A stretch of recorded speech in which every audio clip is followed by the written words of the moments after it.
Hello techies. In this tutorial, we will learn two file actions. That is one, read from CSV file and write to CSV file. First of all, we will learn about read from CSV file. This read from CSV file action will read the data from a CSV file and it will store the data in a data table format.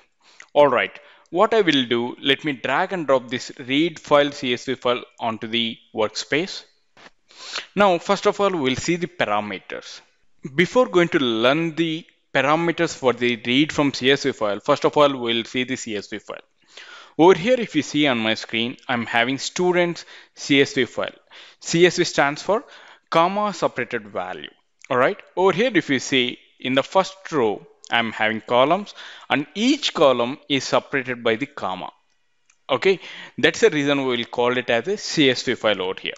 If you see on my screen that I'm having student CSV file, which have student name, and their subjects like Hindi, English, Telugu, Math, Science, and Social. Now, if you see the below data, below rows, we are having the data related to the students and their respective marks in their subjects. If you see, I'm having Amir with the name of student name and the respective marks like 85, 88, 85, 98, 94, and 94. All right, these are all the values which we have. Now, whenever I'm going to read this data by using read from CSV file action, what will happen? This entire data will be stored in the data table format. All right, let me show you that. Now we'll see the parameters for the file action, that is read from CSV file. The first parameter is that file path. This is nothing but where the CSV file is located. Now let me go to the path over here by browsing on this. Let me go to learning file actions. There you will find students, that is CSV separated file. You can see over here the type extension of this file, that is Microsoft Excel comma separate value file. All right, I'm going to select this file. Let me click on open. Now if you see the encoding over here, the file which you have been specified in the file path to read that what kind of encoding that we are going to use it.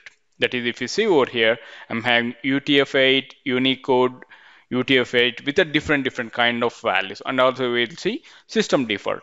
But right now for the encoding we are going to use UTF-8.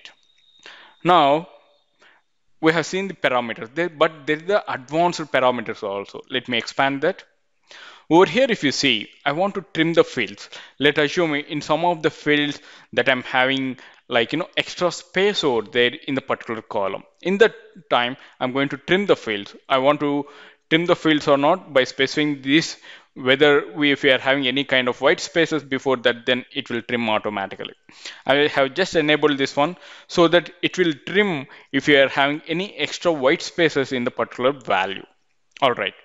Now, if you see another parameter, first line contains column name.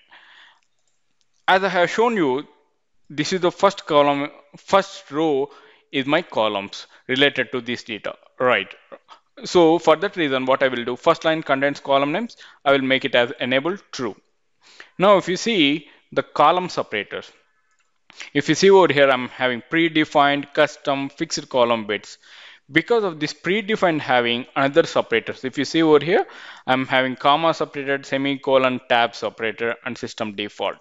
Whenever you will change this custom, then what will happen? What are the separator that we have? You can go ahead and you can give that. But over here, if you see, I'm having comma separator. Let's assume if I want to give some kind of AND operator like this in such a way, then you will use custom operator over here to separate the values, like from one value to another value. Then you can go ahead and you can use this kind of values. But right now, I'm going to read the file from the CSV file so that it's already predefined. So that I will select the separator as comma separator. And now if you see the variables produced, that is nothing but that already predefined one CSV table has been generated. It will generate a CSV table, that is data table. Now I want to change it over here. In that case, what I will do, I will make it as students data. Students data table. I will name it as, and then I'm going to click on enter. Now, if you see the variables produced, it is giving us students data table. Now we're going to read the data from the CSV file, that is with the name of students.csv, and then we are going to store the data in the students data table. Let me click on save. Now once the flow has been executed, I want to display saying that flow has been completed. It's a display message over here. All right, let's run the flow to see the output. Click on run. Flow execution started, and you can see over here in the students data table I'm having 11 rows and 7 columns as a data. It's an entire stored in the data table format. You can see the data over here. The count, rows count is a numeric value, is empty boolean values, and you can see over here column 1, column 2, column 3, and so on. We're having the entire data has been stored in the data table. All right, let's click on OK. Now we will learn how to write the data to the CSV file by using write to CSV file action. Let me drag and drop this write to CSV file onto the workspace after read from CSV file. Now if you see the parameters over here, variable to write. I'm already having the data in the data table, right? So that what I will do, I will write the same data into this variable to write. Let me select the function over here, and then I'm going to select students table. And if you can see file path, so where I have to write this students data table, I want to write on the desktop. Let me select that.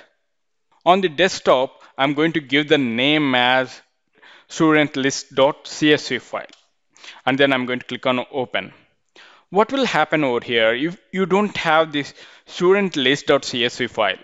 All right, now it will create a new file on the desktop, and then it will write the data into the CSV file. All right, now if you see, you may get confused. I'm going to read from the CSV file and I'm going to write the CSV file in the same tutorial.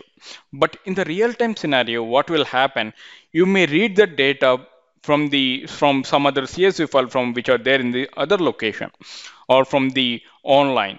So what will happen, you are going to store the data in the data table format, and then you will do some kind of modifications on the data table, and then from there onwards, that what you are going to do, you are going to write from some other location over there by in the same CSV file. In that case, what will happen, it won't disturb the main file, and then you're going to create and manipulate the data which you like in the data table, and then you're going to write into the new path. That is the scenario over here. All right, now let me go ahead, let me select the advanced parameters over here. If you see, if I'm having include column names, right, if you see I'm having 7 columns over here, that which the column, the first line having column names, right? So that what I will do, I will select the include column names.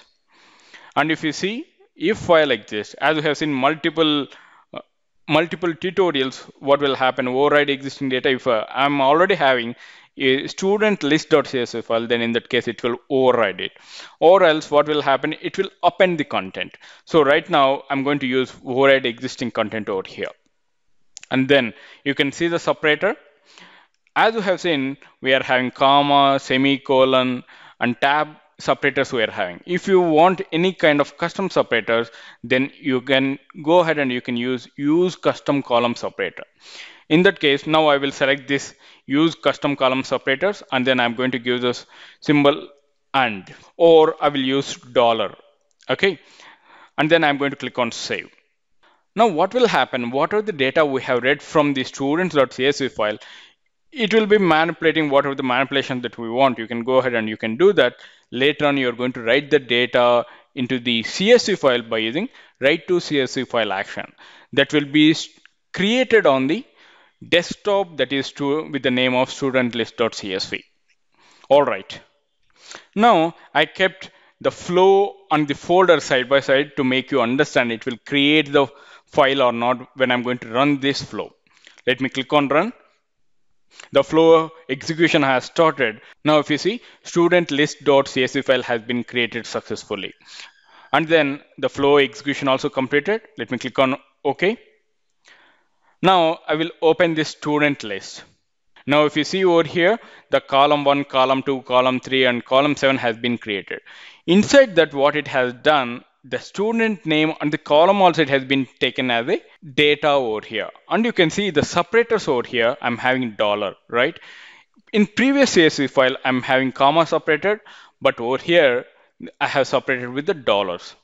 Let me close this CSV file, and I will make a small changes over here in the advanced of the write to CSV file and include the column names. I will unselect that over here, and then if you see over here, if the file exists, I'm going to overwrite the existing content itself. All right, now let me click on save, and let's run the flow once again. Flow executed successfully. Let me click on OK. Now let's open the student list once again. Now if you see, the first itself we are having the column so that it is considering as the column, and then we are having the data with the column names over here. And if you see, the column, each and every column has separated with the dollar. All right. I hope you understand how to work with read from CSV file and write to CSV file actions as part of this tutorial. Thank you for watching Power Automate desktop tutorials. If you have any queries related to this concept, please post them in the comment section. I will see you in the next session. Till then, bye bye. Have a wonderful day.